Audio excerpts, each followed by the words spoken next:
Hey, g'day team. Welcome along to tonight's group coaching call. It's a relaxed one, no topic to present today. I've got Ironman World Champs Nice, the men, playing on another screen beside me. So if I get a bit sidetracked every once in a while, I might give you some updates as if anything important comes up on the screen. Um, yeah, so no topic to present. Just ask me anything. We'll just have a chat about things. But we'll start with Jess. Congratulations on your very sharp time and a fantastic race result in the Dunedin Half Marathon today. Are you able to give us a bit of an update? Because this is the first time, other than a few quick messages we've had, and you also put some messages in the group chat as well. So I'm sure everyone appreciated those updates. Yeah, no, it was really good. Do you just want me to give like an overview of it Yeah, or yep. yeah. I think going into the race, I was a little bit um I didn't really know what to expect, especially with yesterday's wind was worse than today's wind, so that was a positive that it wasn't as bad as it has been, but it's very bad winds. So everyone knew that PBs probably weren't on the top of the list. And with my ankle injury, with the training being a bit funny, I didn't really know. But the race was pretty good. The course was pretty nice. I think they actually let us down the wrong road for part of it. That's why the distance was slightly short. It's been noticed by a few people on Facebook. Um, but But it the was pretty thing to good. remember, you can't always rely on the accuracy of a GPS because it Yeah, measures between point A and point B, and there's yeah, a lot of GPS is turning. known to, particularly when you start getting out to half marathons and full marathon distances, even though the course is measured accurately and correctly, and I know Dunedin are really tight Yeah. on their measuring, the GPS watches are likely to show it as slightly short. So I wouldn't read too much into that. Yeah. Yeah. Yeah, definitely not. I mean, I'm happy with the time, nevertheless, I'll take it. No, it was a good race. The wind was behind us for the first half, so I knew that I probably should push a little bit more on the pace, knowing that I was going to have the headwind on the way back that would slow me down. I did end up running by myself for most of the first half, which I seem to always do. But as soon as I turned around, there was the main group like about 20 meters ahead. And so I just put all my effort in to catch up to them so I could hide within them, a group of maybe like 8 men and the second woman at the time. And then we kind of just went together sharing the front where we caught up to the front woman and she just dropped back. So I think she must have got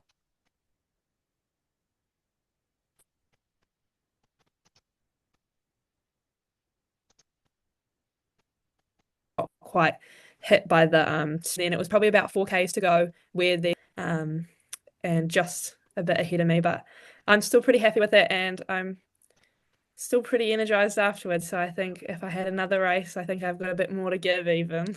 Yep. No, So you I'm pretty did happy with that. really well. Very sharp time, and a very appropriate tactical race to take advantage of the prevailing conditions and not let them impact your performance negatively. And I don't know who the first place woman was or what happened in her race, but I suspect that she may have gone a little bit too hard, and that's a classic case there. So.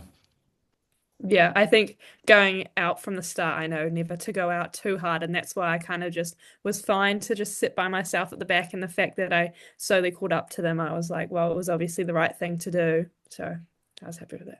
Awesome. Now, the concept behind tonight's call, ask me anything. For those that jump on the call, and I see Gareth has just joined us, just a reminder to make sure people's microphones are muted. And we'll work through the room, starting in the order that everyone arrived. If you've got any questions about training or training and racing in general, as opposed to your specific training, we'll cover them off and then move on to the next person. So we'll start with you, Jason. I hope you're feeling a lot better than you were last week. Yeah, cheers. Just trying to find a wee bit more regularity and slip back into the training routine.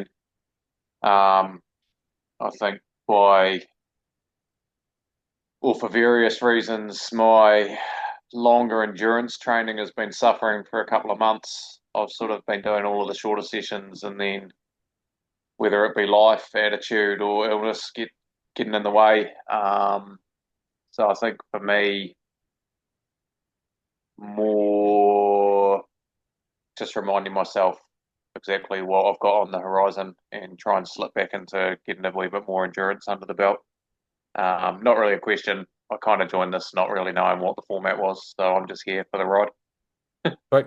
And you're not the only person to fit into that boat. It's it's normal for this time of year. It's we're now through the worst of winter in terms of the long dark nights. We're starting to get a little bit of twilight. People have got time after work to fit in some training. So and the weather's a bit nicer for the weekends for the longer sessions. So it's time to knuckle down with September. It's it's roughly 6 months to all those key events. Ironman, Challenge Wanaka, Coast to Coast, and 3 to 4 months training to some of the early summer major events in terms of, particularly in the North Island, you've got Rotorua, Suffer, etc. So, or an Iron Mouldy as well. So time to knuckle down and make sure we get those longer, the key sessions, the long aerobic building sessions, the long run, the long bike. So. Yeah, yeah, just building that base. Just for anyone else that was listening, that extremely impressive list of events is obviously my personal schedule. Uh, I'll certainly be taking credit for all of the results. Yeah, no, it's I think just being quite cognizant of the lull and really just up to me to get back out of it, and I know what I got to do. Sweet. Jump on that bike next weekend. Get out there on your long runs. All right, like some kind of coach. All right. I'm assuming there's nothing else from you, Jason, and we'll move on to Jess. Well, I just thought of a question on the spot. So, Good. um, I was gonna say I'm very used to how like the structured build up towards like a half marathon, say, is on like where the different changes of what the focus is on the weeks leading up to it, building up. But when it comes to like a half Ironman or like different events, how would that differ in the break up to the lead up, if that makes sense? To answer your question, not much. So we're still Okay. working through the same four key phases, and the breakdown of those phases is going to be the same. We're going to be starting with the foundation and injury prevention phase, moving into early quality, transition quality, and then final quality towards the end. Now, the difference comes in the details of what's within those build-ups. For someone training purely for a half marathon, we're focusing on running the whole way through, even if we're using swimming and or cycling as cross training in preparation for that marathon. Now, when we're training for a half Ironman or an Ironman 70.3, the focus comes off the running and is spread a bit more across the three of them. For someone like you, if you were to transition into a, g'day Noah, if you were to transition into a triathlon, half Ironman, Ironman 73 build up, then there would be a less of a focus on the running because we know that's your strength. You've got this amazing capacity for running and running fast. So we need to adapt your training to rebuild up the cycling and the swimming to a similar level. So for you, we'd be having a bit more time on the bike, building that up. Similar to when or you weren't running due to injury, we had a bit more time on the bike. So there'd be some changes in that regard.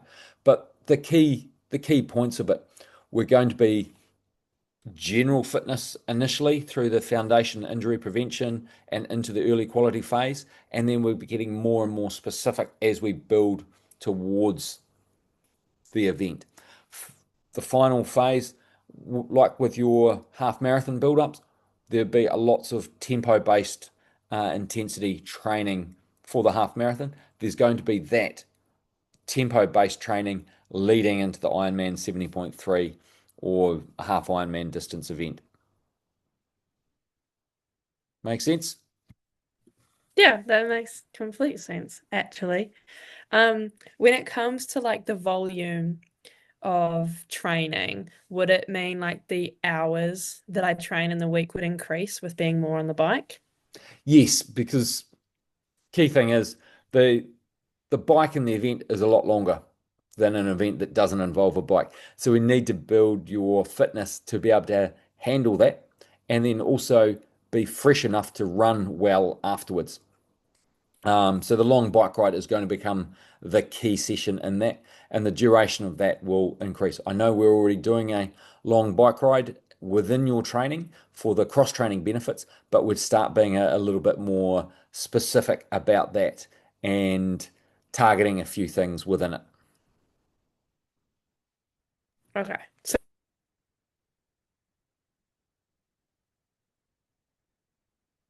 So it would be like pretty like similar structure, but and then like just adjusted slightly. Yeah, the periodization within the week would be slightly different. There would be a few more hours on the bike. That would be counteracted by a small decrease in your running volume. So overall hours per week will be about the same, Okay. maybe slightly more, but Yeah. about the same.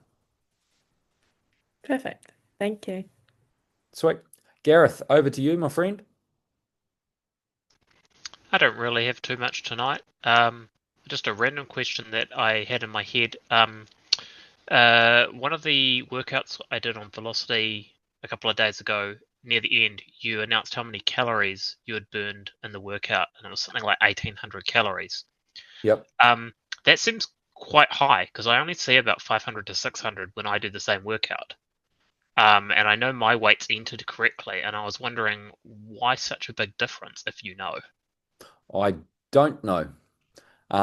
It may be, and it sounds in terms of the maths in my head, with it being 4.2 kilojoules per calorie, it might be that I've got that totally wrong, and it should have been 1800 kilojoules.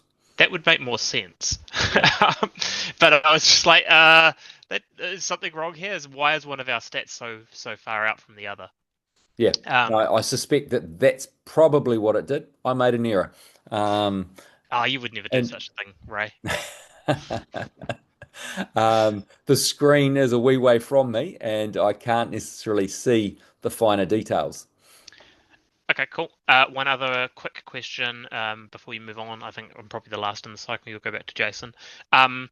You may have seen, I think it was last weekend, I had a 2-hour run scheduled, and I ended up going out on the trail and went up into the Skyline Walkway in Wellington, Yep. which my pace and amount of running was very not what it would have been had I been on the road and on the flat. Um, I was happy enough with that because it was still time on feet. Even though it wasn't exactly what you prescribed, it was better for my head.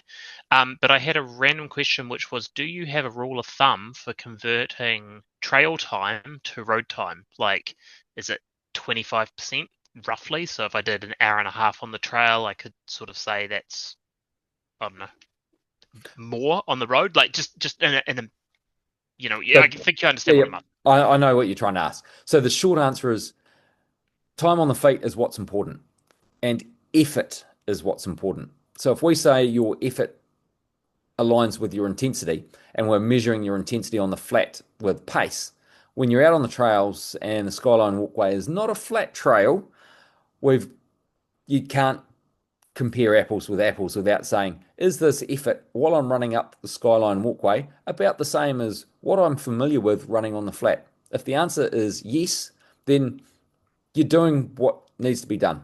I'm not worried per se about the pace, especially when you're on the hill. It's more the effort. And when looking at data within Training Peaks or Training Tilt, I'm looking at that data, particularly when I get a chance to look at the normalized graded pace. It gives me an indication of what pace you would be running at if you're on the flat. Today's run, I ran straight up a steep hill, had a fantastic view at the top, almost got blown away. But in my 4K run, I had 400 meters of climbing, of vertical. Now, when you consider it was an out and back run to the top of the hill, that's 2Ks up, 2Ks down. That's a 20% gradient. Most people get the data, the normalized graded pace is something that you can see after the effort. And so I'm looking at that within Training Peaks and Training Tilt.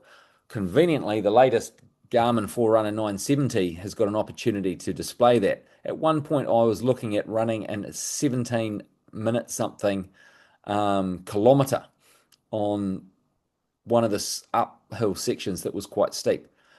I know that 17-minute kilometer is a pretty slow pace. It's walking pace. Actually, it's a very slow walking pace. But the reality was that as a normalized graded pace, that kilometer was actually under 6 minutes. So that was telling me that my effort on this uphill, my heart rate was going through the roof, I'll be honest. But the overall effort, I was holding back, trying to keep things nice and low-ish intensity. And that aligned with the normalized graded pace data that was coming through. I wasn't keeping it as low as I possibly could have and should have.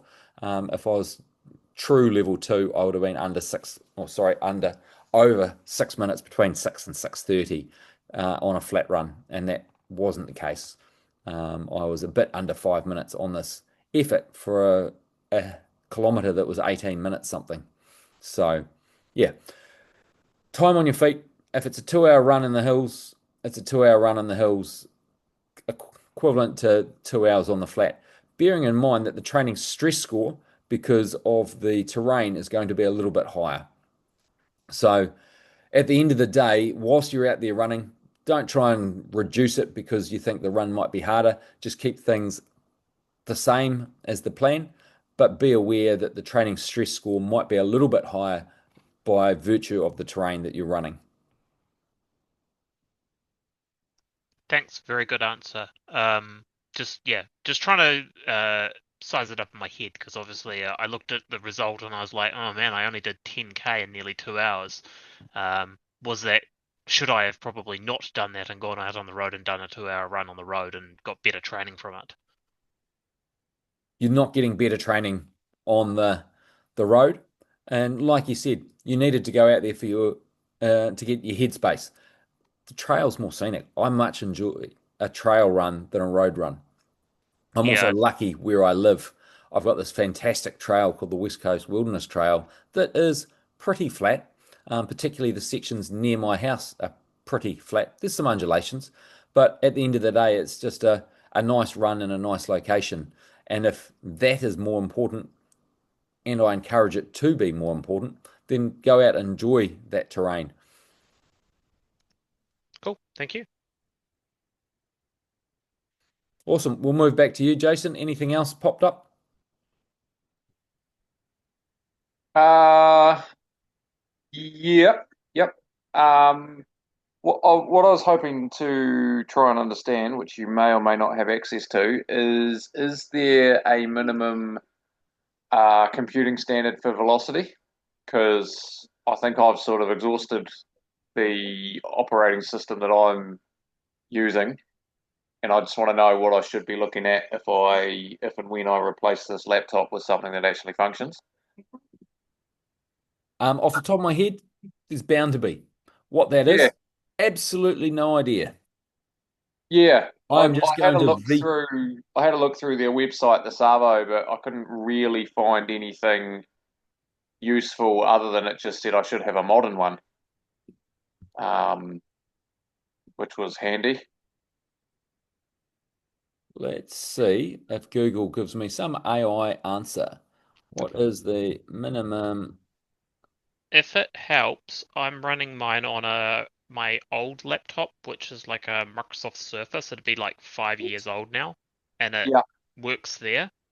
Um, but maybe you could describe what it's doing.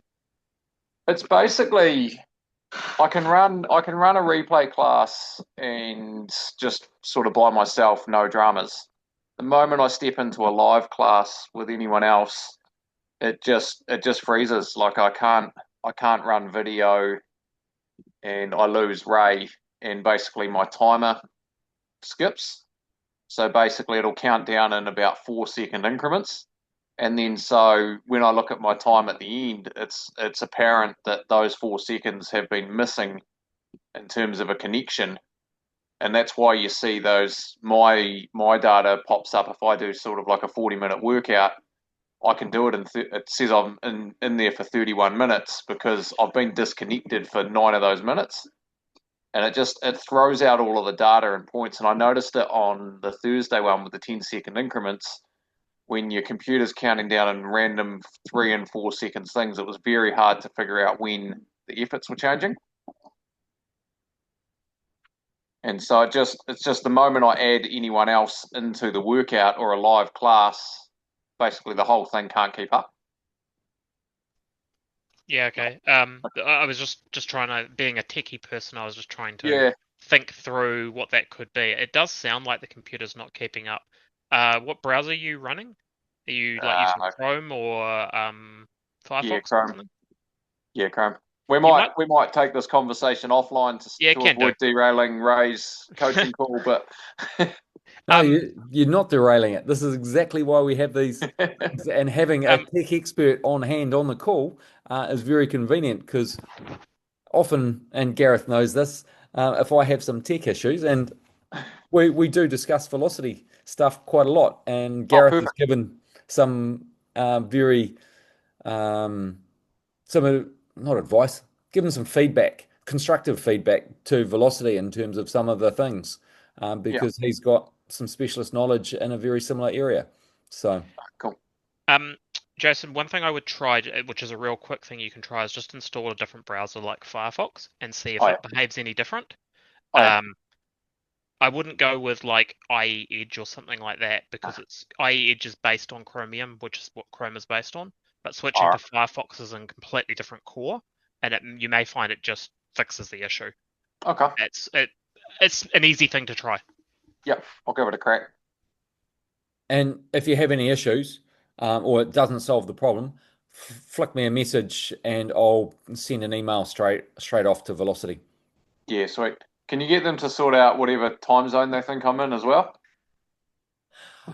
Yeah, so that one I'm not sure if that's a training tilt or a velocity. I've been meaning to go in and double check all your settings, but I know I checked them a while ago when we first identified it, and yeah, I haven't worked things out as to why. No, I mean, from what I can tell, both of them seem to think I'm in New Zealand, so I should be fairly normal, but it's just not finding it. Yeah. I don't know. Sweet. Yeah. Anything else from you, Jess? I have like a genuine training question, if that's okay. Absolutely, it's okay.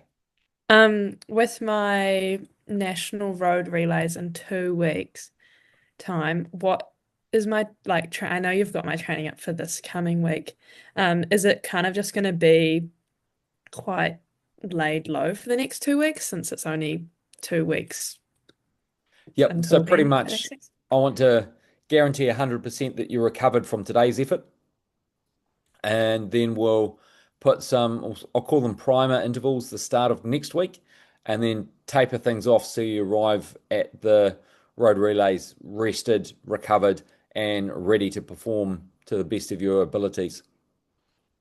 Yay. Okay, that sounds so perfect. Thank you. It's going to be a bit awkward when I do the relay because since I'm going last and everyone's doing about 10Ks, it means when they start, I'll still have a very long time until I Absolutely. race. One of the things with relays of that nature, as opposed to a 4x100 meter relay, where it's totally different, you need to plan your warm up based on where the other runners are. So you'll get that opportunity when the person who's handing over to you is out there. That will be the time where you do your warm up and finish that. Probably you don't want to be late to the handover. So make sure you're back there sort of 10 minutes before they're expected to be there. And that way you can just jog on the spot, do some and just be ready. Just keep moving the legs, short jogs either direction, and then yeah, when you get the word they're nearly there, onto the start line, grab and go. Perfect. When I'm racing the 10K and the relay, obviously it's going to be a bit harder to do the 10K as like usually in a race. I would like break it up with everyone, but with everyone starting in different increments, what would your suggestion be on how like I tackle it? Would it be just be competitive and not go on splits kind of thing and just try be around the people or that kind of Yeah. So and without knowing, Mm. so there's going to be team goals as well as personal goals. And it might be that the team don't really have a team goal, which is often um, a common one. Everyone just goes out to run as fast as they can, and what Yeah. happens, happens.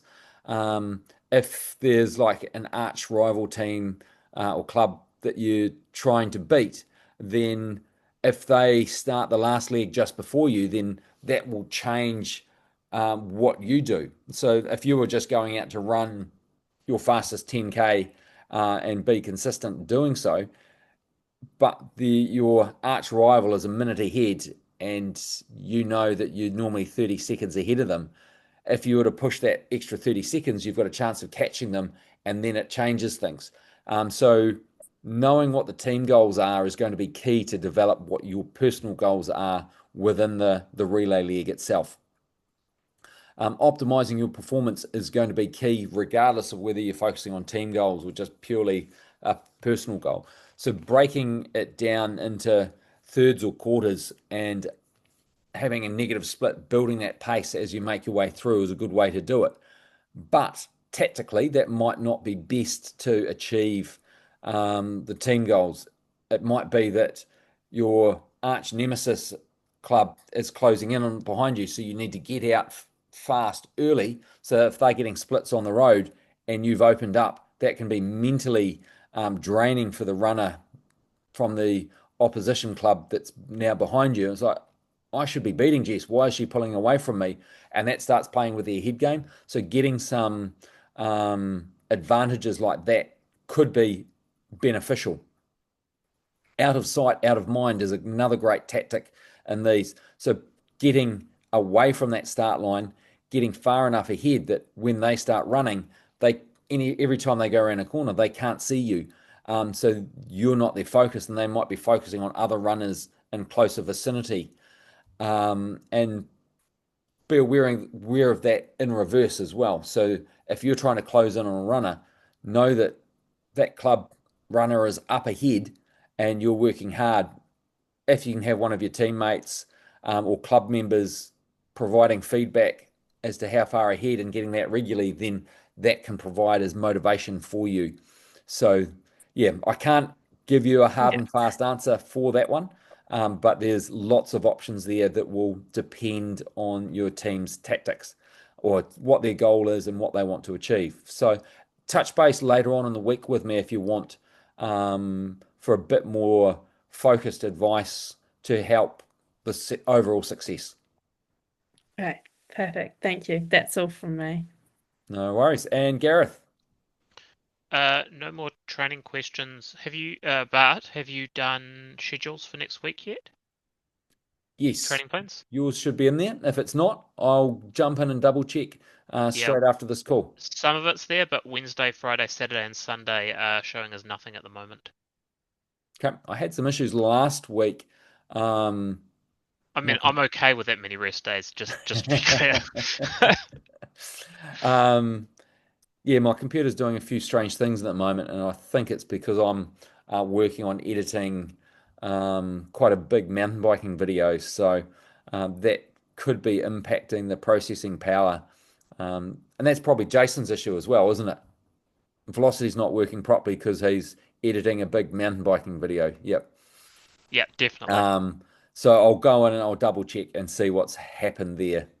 And if Yeah, all good. anyone's watching this in the next couple of days and they've got the same issue as Gareth, that their training's not displayed and there's far too many rest days, reach out as soon as you can and I will double check things.